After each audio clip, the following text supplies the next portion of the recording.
Welcome to the Daily Did.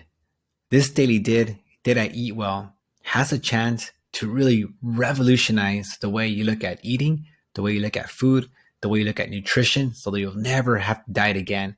Because if you master this principle, you're going to be so much better off, better than 90% of the people out there. Before we change your diet of what you're going to eat, of all the stuff that you heard about, maybe fruits, vegetables, whole foods, all that stuff, whatever the what is, don't worry about that yet. First thing is we're going to figure out is the how. This is the first thing that we want to master. You want to know that eating is a learned behavior. So when you were young, you modeled some behaviors, whether it be to make sure that you clean up your plate, don't leave any leftovers. Maybe it was a race to eat, and then you kind of looked around, and that's how you modeled your eating. Unfortunately, those skills or those habits are not going to really serve you in this next evolution of your life. We want to recognize that eating is a skill, and we're going to have to practice it, break up those neural nets in the brain, and really learn how to focus and make this skill something that we can really rely on in any moment, in any situation. Because what we're chasing is satiety. And satiety is that level of fullness, of feeling satisfied. And this is the holy grail for nutrition, because the more we can get you in tune with that feeling of satiety, the better off you're going to be. And study after study shows that this is the number one habit for lifelong health. When people that are fit and healthy, they eat slow, they take their time, they're mindful. So they really slow down that run rate. Unfortunately, the opposite is true. They found that the faster that somebody eats, the higher the propensity for obesity. So fast eaters tend to be more obese. So that's why we're going to focus on eating slow. And after we get down that eating slow, the next step for us will be to eat mindfully. And that's being aware, being present, being in the moment, eating with minimal distractions.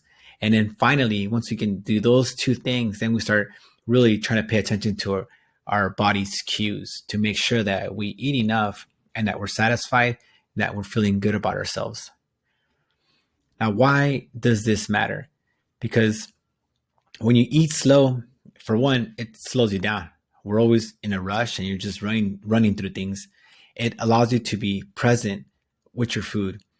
And when you're chewing more and you're taking your time, healthy foods taste, well, better. That piece of chicken or, some tuna, with all that stuff, the berries, the vegetables, they all really kind of melt in your mouth and you really can feel that experience. Conversely, junk foods tend to taste worse. Doritos will break up if you keep them tall in your mouth and get soggy. So junk food tastes worse and healthy foods taste better. And when you slow down that eating rate, it gives your body a chance to recognize satiety, right? It releases this hormones called CCK. And what it does, it tells your body, hey, guess what? And here's the signal that's coming up. You're satisfied. You don't have to eat so much anymore, or you can stop now. It also improves digestion because food goes through, the large intestine, the small intestine before it gets into the stomach. And then that's when the acid breaks down. But if you don't chew the food enough, it gets into your stomach in really big pieces. And that's really bad for digestive problems. So you actually just chewing the food into smaller, little bits like we were supposed to do will help you with digestion and processing food and getting more vitamins and minerals into your system. And one of the things that myself and a lot of my clients really enjoy is that you'll end up eating a lot less, which feels like, wait, why would I? Well, because of all these things, you're present, you're aware, and you really have a time to really process the food. And because you're going to get more experience, more joy out of it, it really counteracts the feelings of deprivation and of restriction. Here's some tips and tricks to help you eat slower. Number one, you can chew at least 20 times. Some people do more, 25, 30.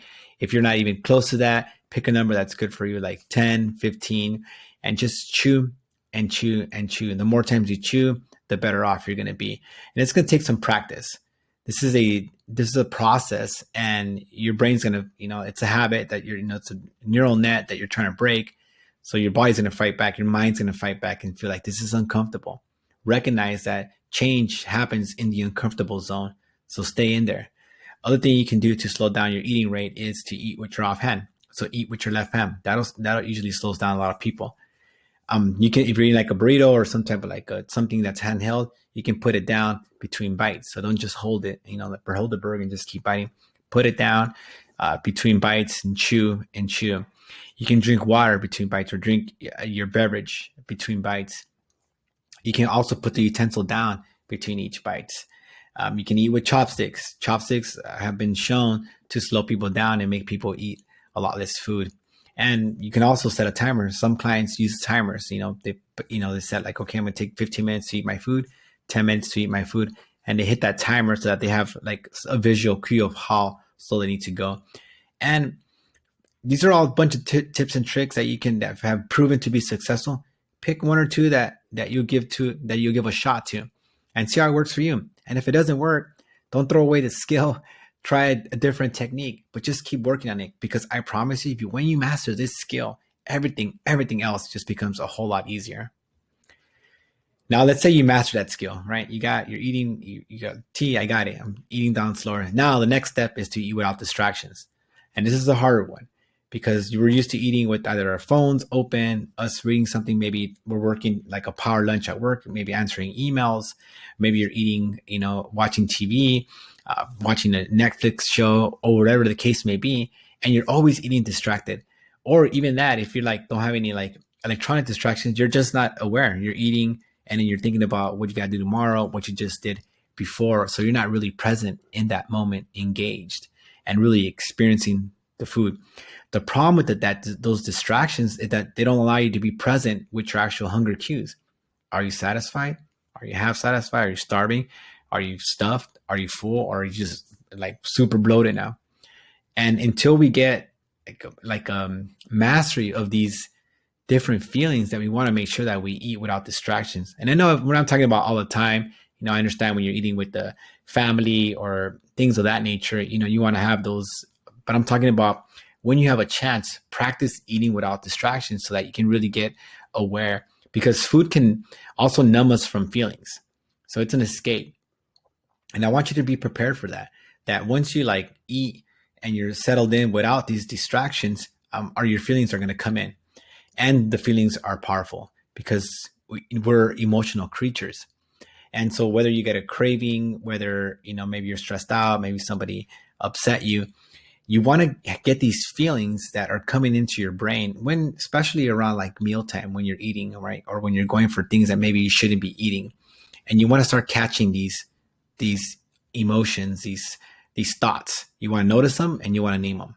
Like maybe I think I'm upset or I'm bored and I go get like a chip, or I'm angry, so I go get ice cream, or I'm sad, so I go get ice cream. So you want to start asking yourself those questions like, why am I eating this? Why did I get up and go here? Or why do I order this food? Why do I get the chips with my sandwich? Understand your motives so that you can really get a mastery over your feelings, because the feelings and the emotions are really tied into what kind of nourishment, what kind of food you put into your body. Ask yourself those questions. Are you mad, sad, happy, or bored? Right? Which one is it? And as long as you understand what emotional state you're in, then it's a lot easier to be responsible for the food that you're putting in your body. Now, what about the different foods? Like, what about like meal plans and like portions and, all that stuff? That stuff will come later on, but you want to master these skills first. And the way that you master these skills, or you really ingrain it into your brain, is every time you eat slowly, like whenever you do this practice, so I want you to start practicing today, and you finish it and you succeeded, celebrate. Do like a little yes, celebrate it. Because as you'll learn in the course and in the program, when you couple that feeling, immediacy, with that celebration, dopamine, your brain lights up with dopamine, and these neural nets become ingrained. So what it does, it's like super glue for your brain. So it'll make this behavior automatic. So every time you succeed in eating slower, it's not going to be all the time, right? Sometimes you may be rushed or you just might forget. Celebrate that moment, and this will really solidify it into your brain and really put it on the back burner. So that's your first daily did, is make sure that you eat well. Did I eat well? Master those skills, practice those skills, and I will see you on the fit side.